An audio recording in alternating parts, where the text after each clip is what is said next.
ιδέα της λέσχης ανάγνωσης ήταν πραγματικά υπέροχη.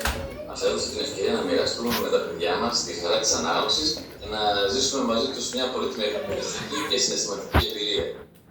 Ως δράση ήταν πολύ καλά οργανωμένη από τους δικαιούχους, ευχάριστη και ταιριαστή στην ηλικία των παιδιών. Ενίσχυσε τη φαντασία, τη συγκέντρωση και την αγάπη για τα βιβλία. Προσωπικά ένιωσα συγκίνηση και χαρά βλέποντας τα παιδιά να συμμετέχουν, να ακούνε με ενδιαφέρον και να συζητάνε τις εικόνες και την ιστορία. Ήταν μια μοναδική ευκαιρία σύνδεσης και ουσιαστικού χρόνου μαζί τους. Τα απολαύσαμε και οι δύο, πιστεύω, και ανυπομονούμε για την επόμενη φορά. Να και ένας μπαμπάς. Μπράβο στον μπαμπά του!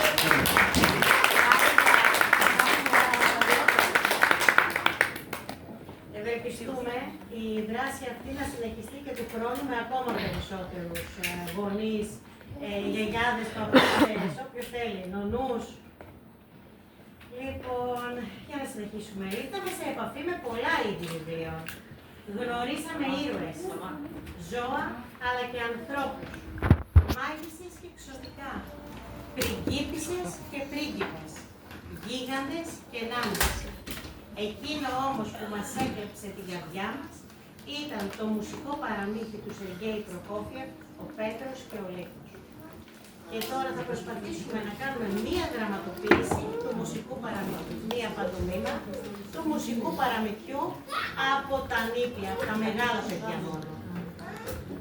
Λίγο χρόνο να προετοιμαστούμε. Ο Λύκος κάνει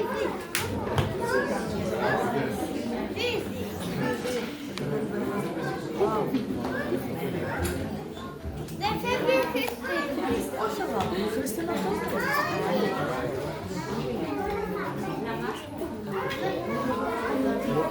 Δεν είναι ανακατεμένα. Ανακατεμένα.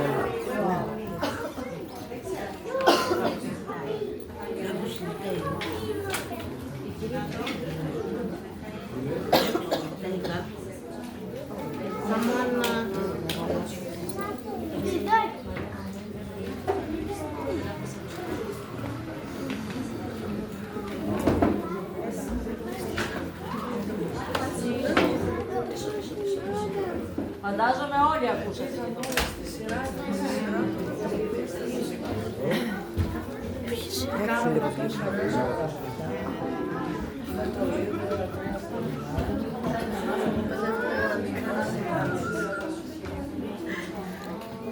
Τι κάνει, πώς κλείνει.